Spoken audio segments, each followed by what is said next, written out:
They had a division of the ecliptic into 27 and 28 parts, suggested evidently by the moon's period.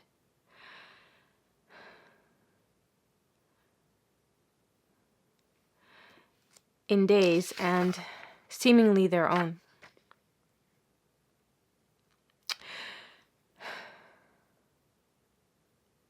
The motions of the moon and the sun were carefully observed by the Hindus, and with such success that their determination of the moon's synodical revolution is a much more correct one than the Greeks ever achieved.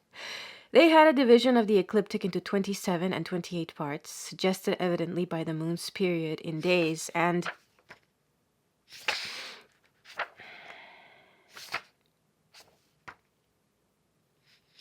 seemingly their own.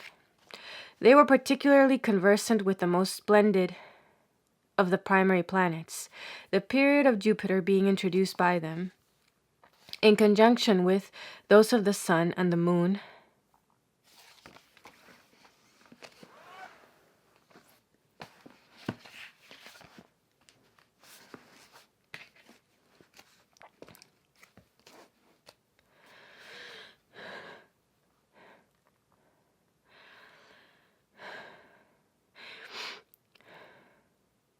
into the regulation of their calendar in the form of the cycle of 60 years, common to them and the Chaldeans.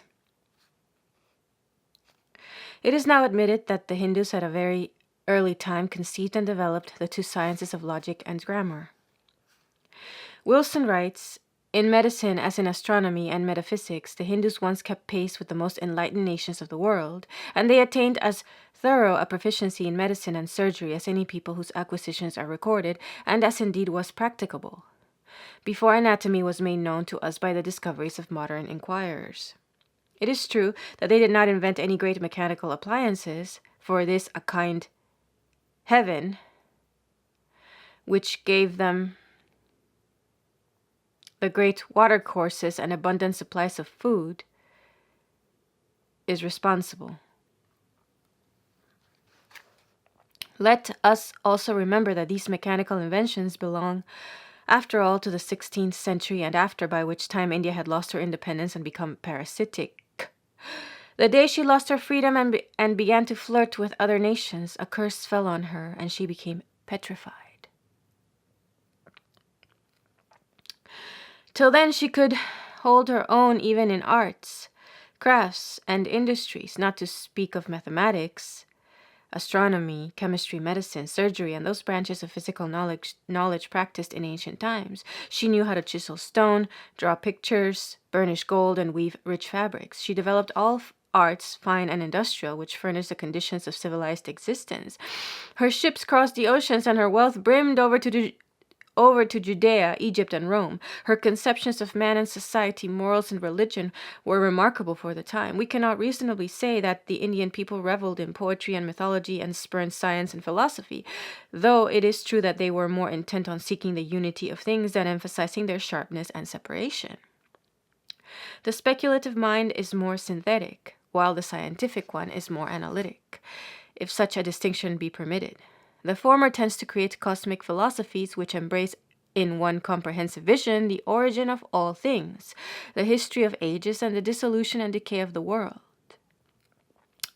The latter is inclined to linger over the dull particulars of the world and miss the sense of oneness and wholeness.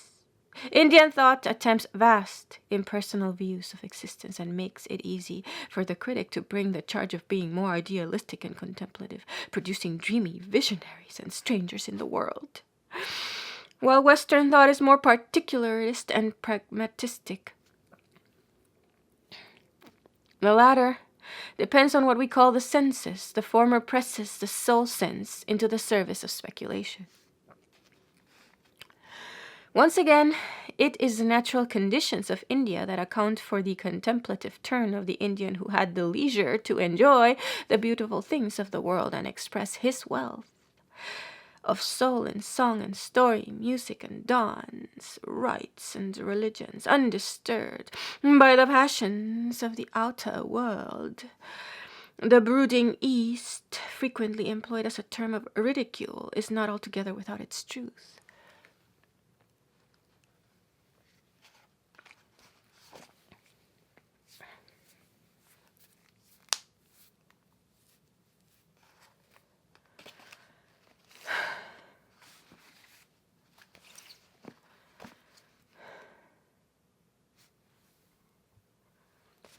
It is the synthetic vision of India that has made philosophy comprehend several sciences which have become differentiated in modern times. In the West, during the last 100 years or so, several branches of knowledge till then included under philosophy, economics, politics, morals, psychology, education have been one by one sheared away from it. Philosophy, in the time of Plato, meant all those sciences which are bound up with human nature and form the core of man's speculative interests. In the same way, in ancient Indian scriptures, we possess the full content of the philosophic sphere. Latterly, in the West, philosophy became synonymous with metaphysics, or the abstruse discussions of knowledge, being, and value, and the complaint is heard that metaphysics has become absolutely theoretical, being cut off from the imaginative and the practical sides of human nature. If we put the subjective interest of the Indian mind along with its tendency to arrive at a synthetic vision, we shall see how monistic idealism becomes the truth of things. To it the whole growth of Vedic thought points. On it are based the Buddhistic and the Brahmanical religions. It is the highest truth revealed to India.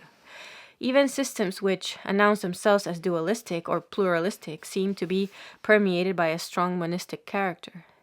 If we can abstract from the variety of opinion and observe the general spirit of Indian thought, we shall find that it has a disposition to interpret life and nature in the way of monistic idealism, though this tendency is so plastic, living, and manifold that it takes many forms and expresses itself in even mutually hostile teachings.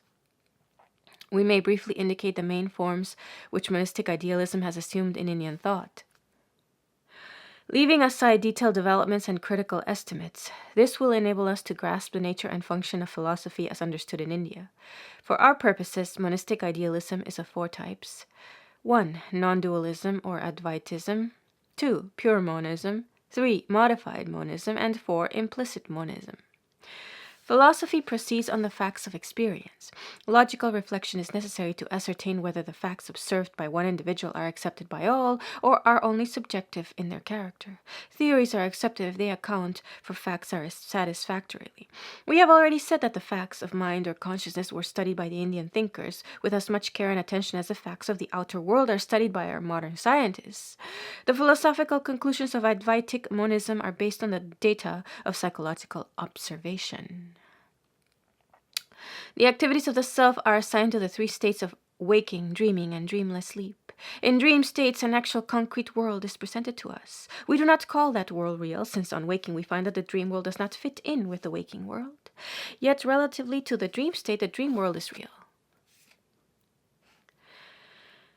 It is discrepancy from our conventional standard of waking life and not any absolute knowledge of truth subsisting by itself that tells us that dream states are less real than the waking ones.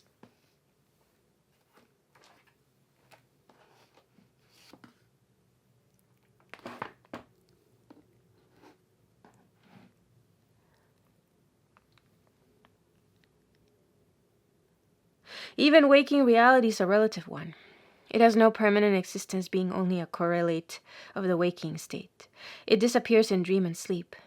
The waking consciousness and the world disclosed to it are related to each other,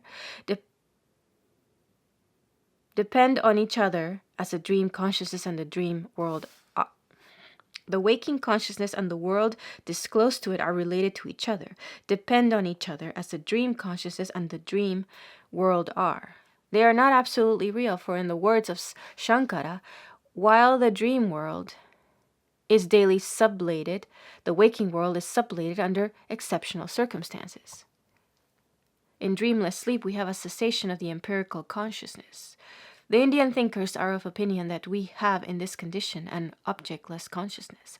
At any rate, this is clear that dreamless sleep is not a complete non-being, or negation for such a hypothesis conflicts with the later recollection of the happy repose of sleep. We cannot help conceding that the self continues to exist, though it is bereft of all experience.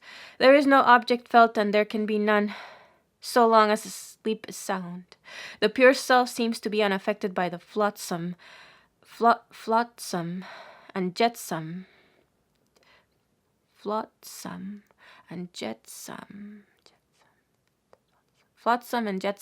of ideas which rise and vanish with particular moods. What varies not, nor changes in the midst of things that vary and change, is different from them. The self which persists unchanged and is one throughout all the changes is different from them all. The conditions change, not the self. In all the endless months, years, and small and great cycles, past and to come, this self-luminous consciousness alone neither rises nor even sets.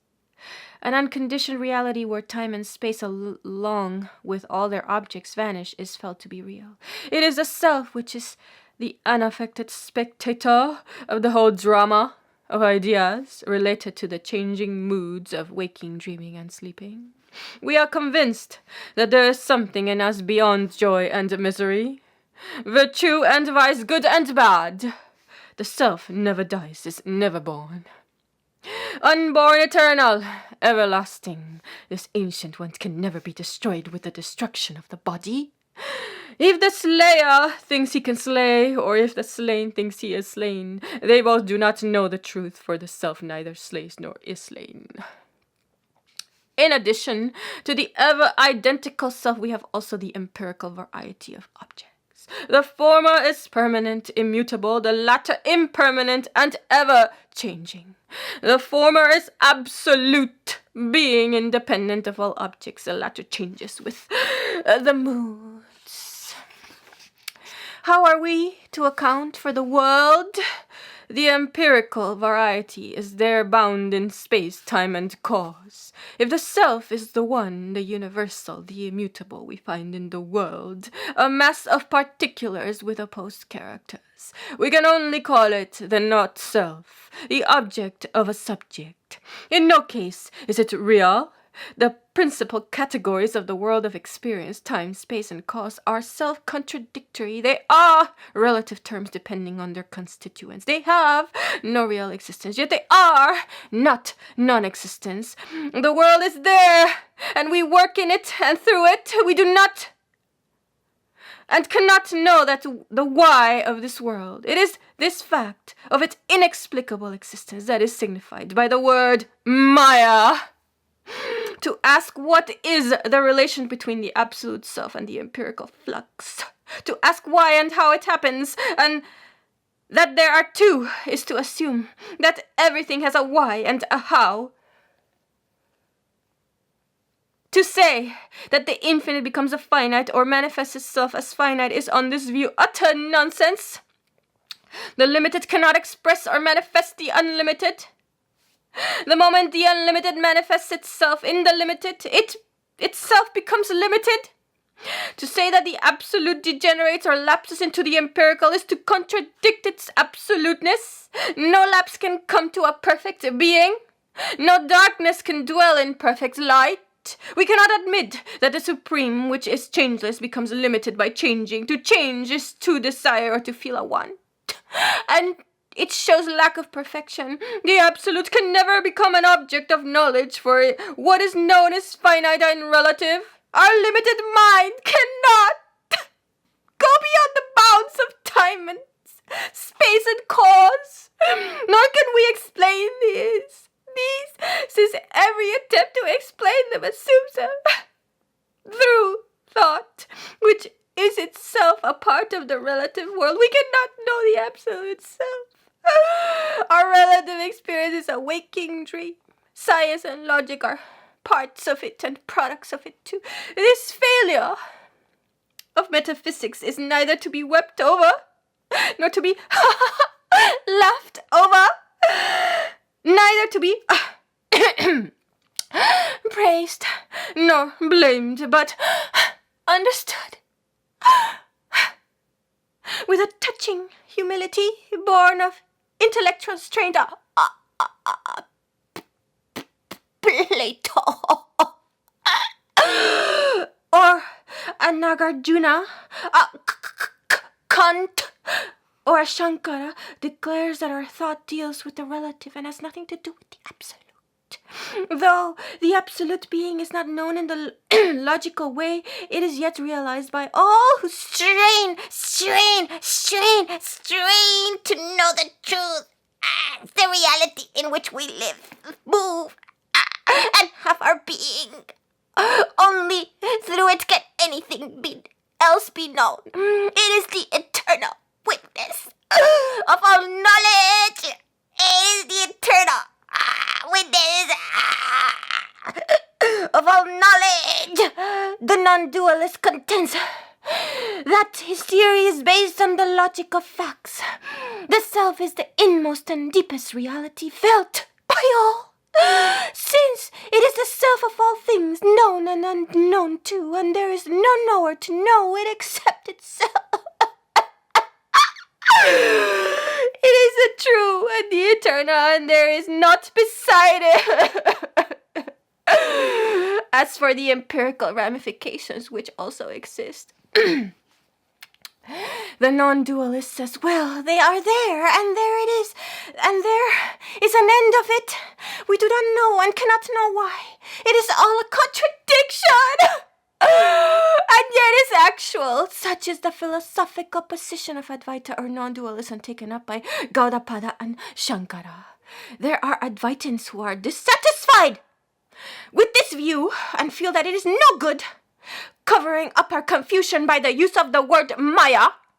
They attempt to give a more positive account of the relation between the perfect being absolutely devoid of any negativity, the immutable real felt in the depths of experience, and the world of change and becoming. To preserve the perfection of the one reality, we are obliged to say that the world of becoming is not due to an addition of any element from outside. Since there is nothing outside, it can only be a diminution, something negative like Plato's non-being, or Aristotle's matter is assumed to account for change. Through the exercise of this negative principle, the immutable seems to be spread out in the moving many. Rays stream out of the sun, which nevertheless did not contain them. Maya is the name of the negative principle which lets loose the universal becoming, thereby creating endless agitation. Endless agitation and perpetual disquiet. The flux of the universe is brought about by the apparent degradation of the immutable. The real represents all that is positive in becoming. The things of the world ever struggle to recover their reality, to fill up what is lacking in them, to shake off their individuality and separateness, but are prevented from doing so by their inner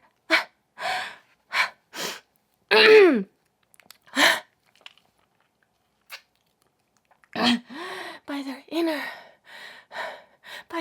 void.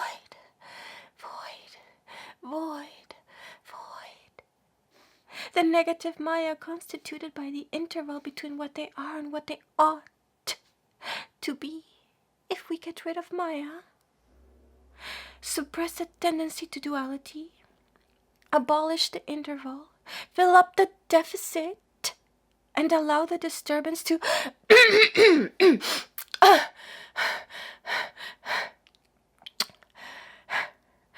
relax.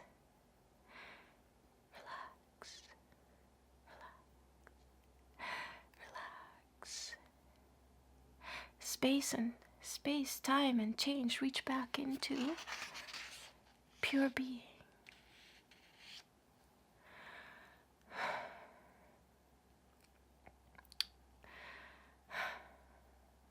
As long as the original insufficiency of Maya prevails, things are condemned to be existent in space, time, cause, world.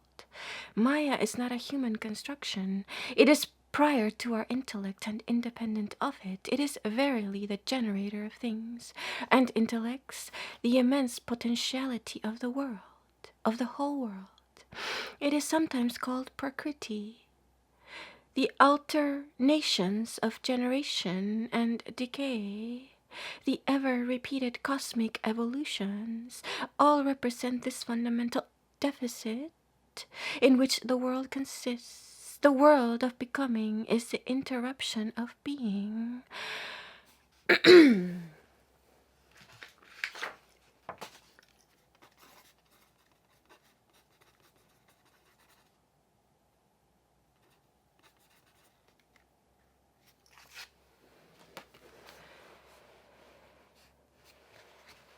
Maya is the Relax.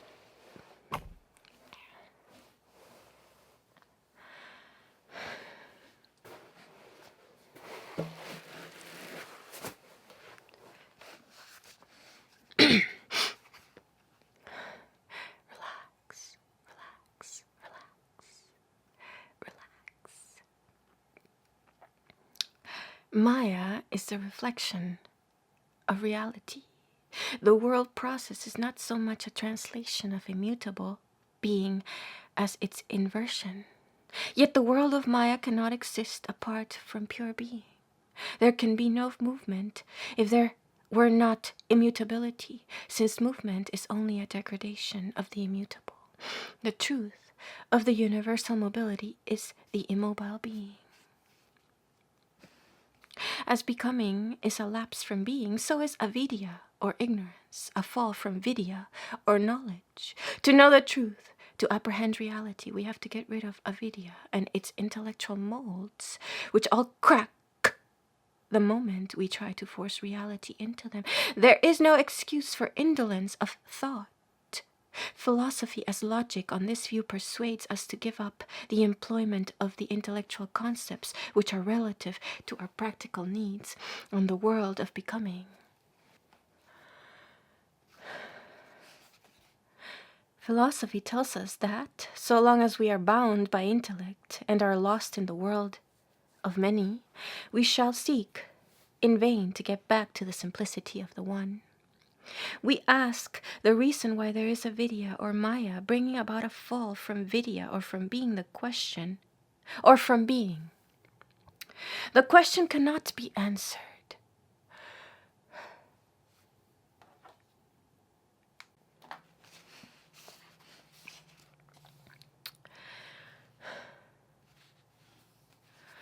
Philosophy as logic has here the negative function of exposing the inadequacy of all intellectual categories, pointing out how the objects of the world are relative to the mind that thinks them and possess no independent existence. It cannot tell us anything definite about either the immutable said to exist apart from what is happening in the world or about Maya, credited with the production of the world. It cannot help us directly to the attainment of reality. It, on the other hand, tells us that to measure reality we have to distort it. It may perhaps serve the interests of truth when once it is independently ascertained. We can think it out, defend it logically, and help its propagation. The supporters of pure monism recognize a higher power than abstract intellect, which enables us to feel the push. The push of reality, the push of reality. We have to sink ourselves in the universal consciousness and make ourselves coextensive with all that is. We do not then so much think reality as live it.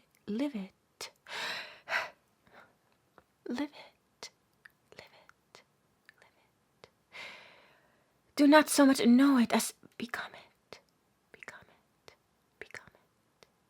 Such an extreme monism, with its distinctions of logic and intuition, reality and the world of existence, we meet with in some Upanishads, Nagarjuna and Shankara in his ultra-philosophical moods, Sri Harsha and the Advaita Vedantins, and echoes of it are heard in Parmenides and Plato, Spinoza and Plotinus, Bradley and Bergson, not to speak of the mystics, in the West. In the Sankhya philosophy, we have practically the same account of the world of experience, which does not in the least stain the purity of the witness self. Only a pluralistic prejudice, which has no logical basis, asserts itself, and we have a plurality of souls. When the pluralism collapses, as it does at the first touch of logic, the Sankhya theory becomes identical with the pure monism here sketched. Whatever the being, pure and simple, may be to intuition, to intellect, it is nothing more or less than absolute abstraction. It is supposed to continue when every fact and form of existence is abolished. It is a residue left behind when abstraction is made from the whole world. It is a difficult exercise to set to the thought of man to think away the sea and the earth, the sun and the stars, space and time, man and God. When an effort is made to abolish the whole universe, sublated all existence, nothing seems to remain for thought. Thought, finite and rational, finds to its utter despair that there is just nothing at all when everything existed is abolished. Despair! To the conceptual mind, the central proposition of intuition. Being only is means that there is just nothing at all. Nothing at all. Nothing at all. Thought, as Hegel said, can only work with determinate realities, concrete things. To it, all affirmation implies negation and vice versa. Every concrete is a becoming, combining being and non-being, positive and negative. So those who are not satisfied with the intuited being and wish to have a synthesis capable of being attained by thought, which has a natural instinct for the concrete, are attracted to a system of objective realism, objective idealism, objective idealism, OBGECTIVE, objective idealism. The concrete idealists try to put together the two concepts of pure being and apparent becoming in the single synthesis of God. Even extreme monists recognize that becoming depends on being, though not vice versa. We get now a sort of refracted absolute, a God who has in him the possibility of the world, combines in his nature the essence of all being as well as of becoming, unity as well as plurality, unlimitedness and limitation. The pure being now becomes the subject, transforming itself into object and taking back the taking back the object